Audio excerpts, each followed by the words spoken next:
Hello everyone. My name is Yuri from Mouse, and for once I'm on my own channel for a video. We're doing a video about the new rain and iRacing, and specifically what I do in GT3 cars to try to get the most out of the rain. We're driving fixed setup for this one, so this would be the same setup you drive in IMSA fixed. There's no rain yet in VRS or GT3 fixed because of the older cars. Names at my train though. We are, as you can see, I'll put myself to the corner. We are at Road Atlanta because it's just a short track, and just gonna drive around a couple laps and kind of go over what to look for. So first thing, we're just gonna do a lap and we're gonna drive it like you would in any other game. So we're just gonna do the racing line, and we're gonna drive like you would drive how you've done before, basically. So it's quite wet. We are in the third most heavy wetness setting. Means we have to brake early. Get to the inside, slightly hit the pedal, makes the car understeer. Get to the middle of the track again. Hit the apex here. And we're gonna follow the curve. Gonna get to the inside here. It's slippery here, so the car's gonna slide wide. You can see by my inputs, the car's kind of just sliding straight no matter what I do with my steering input. I have to brake early on the hill here with some pedals.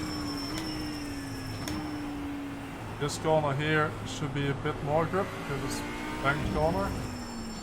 Make it to the inside here.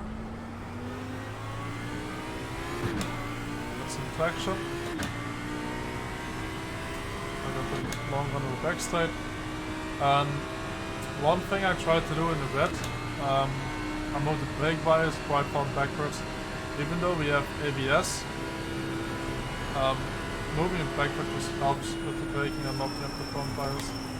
So as you can see, the car's sliding quite a lot, and the braking there for the corner if I'm driving the dry line. I'm running the default ABS, default DC like you would have in a fixed series. I'll try to keep the car straight here. And then we got a left, and we did a 1:38. Have a look, we go to Flash Optimal Sector, 38.3. So we'll just go around and I'll see you guys start on the next lap. Next lap we'll try just going off the racing line everywhere. So we just drive around the racing line every opportunity we got. Right. So here we are, start on the next lap, and then I can already hear most people think, yeah, that's why we just drive the rain line. We just drive off the racing line everywhere. So let's try that for a lap now. We leave the delta on, and we just try to avoid the dry line at every cost. So we go outside here, you can see there's more grip, go back to the inside. You can see in the delta how much more grip we have. And we go straight here too, we go straight across, we use dry line there. We'll run it wide. You can see like we got way more grip here as long as we stay off that line. But in a lot of places here it's quite tricky to stay off of it. We have a lot better traction here. You see we gain all that time out of the corner. We'll brake on the inside here, you can see we can brake a lot later. Go straight again. More grip on the outside here. We'll brake straight across. Get the car to rotate here.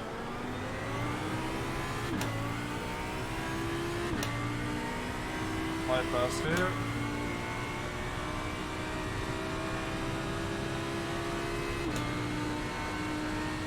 And you'll see in the delta as well, we're gaining in a lot of places, but we're not gaining much because we try to go off the racing line too many spots. Brake a lot later here.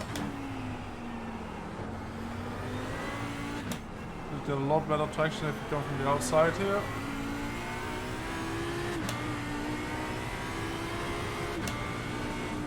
I'll go all the way outside here as well.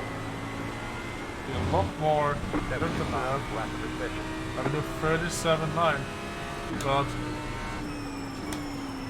what we kind of want to aim for is we drive very close to the racing line, but not quite on it, at least with 4 tires. And some spots like here, we kind of have to take the racing line because we drive too much, like too far distance to avoid it. We want to avoid the curbs most places and kind of just use the grip spots next to the racing line where we can, and the rest we just use the racing line. So we still get a good exit here, but we went off the racing line quite a bit. We brake a bit to the inside here as well. And then we just wait till the car grips up and we go over the racing line. We don't quite take the apex here, just about avoid it, so we get a bit more grip, but the inside tires are still on the racing line. You can see it just goes up and up the delta there.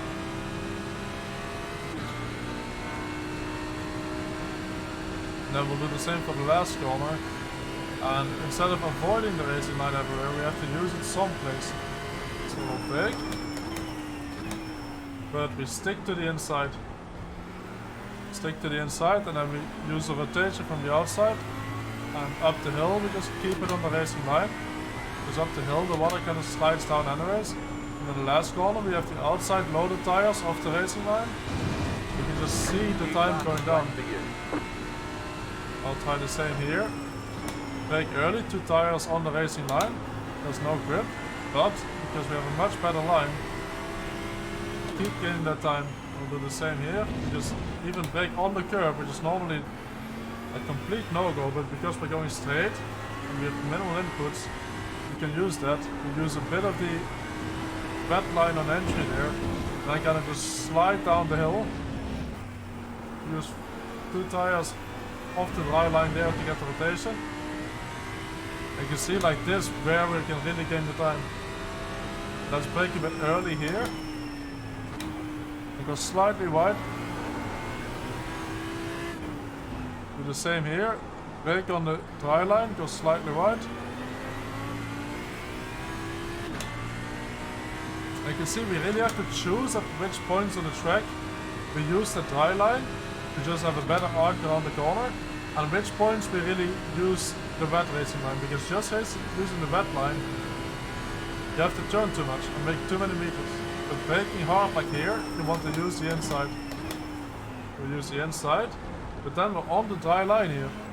We're on the dry line, and we're on the dry line, and then we wait till we go uphill, and then we have the rotation. Do the same here. 32.0 already. Let's try one more lap, and we try to combine.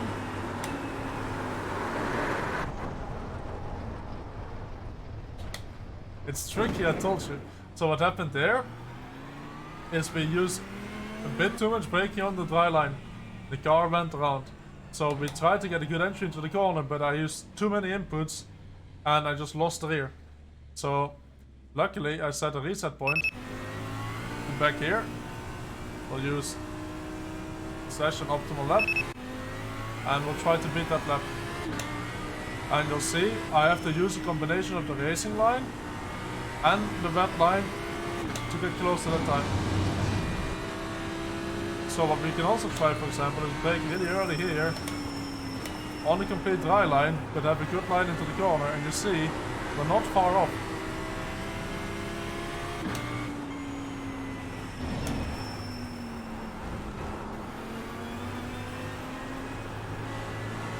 The car run a bit wide here, and very important here, try to use that edge there on the left side of the racing line to get the car turned in and then go straight down the hill.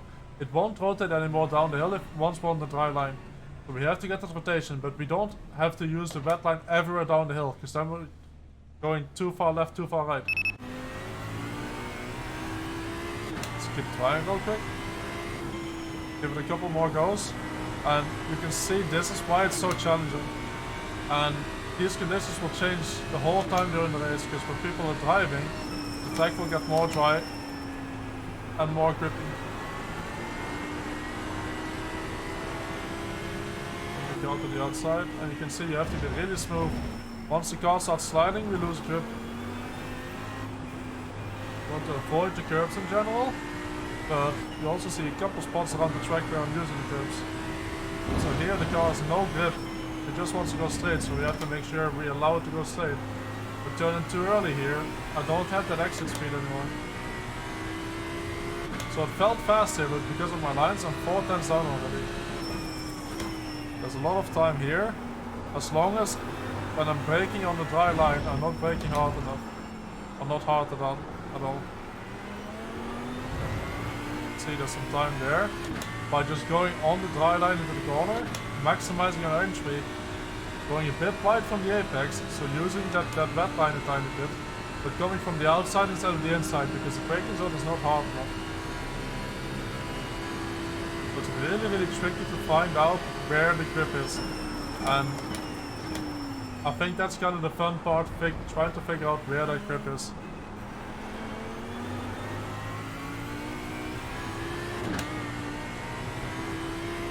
So let's try one last time, if we can break that 32 barrier. And for those who want to try this yourself, I'll leave the weather settings at the end of the video, so you can try to beat my time. I'm driving the fixed Audi setup. So braking in the straight line. Even a bit on the curb there, as long as we have low inputs, it doesn't upset the car too much. See, here on the racing line, the car really is not doing what we wanted to do. Let's brake in a straight line here. But we're braking very, very light. We avoid the apex there.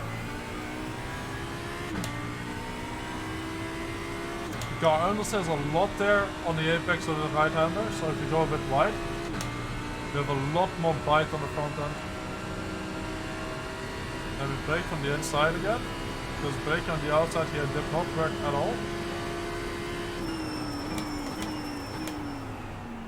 And we tried to get the car rotated on the inside. Let's got the car for a good exit up the hill here. Put the rear and check. Good tires off the racing line. And there we go. Just about missing out on that 31 mark. But it's very, very challenging. And I think a lot of fun to do this. A lot of the fun comes from not knowing exactly where the grip is. And as I said, this grip will change dynamically when more cars are on the track as well. So I recommend anyone to try this. It's not as simple as just take the dry line or take the wet line. It will depend a lot on what the track state is, depends where other cars drive, and it depends on the track as well. In this particular track, Road Atlanta, in the section down the hill, it's almost impossible to not take the racing line. So we just have to kind of deal with it. And I love that about iRacing in the rain, and I think it's a lot of fun. Want to see more videos like this, subscribe to the channel, and let a comment below and tell me what else you would want to see. I'm down to make some more videos.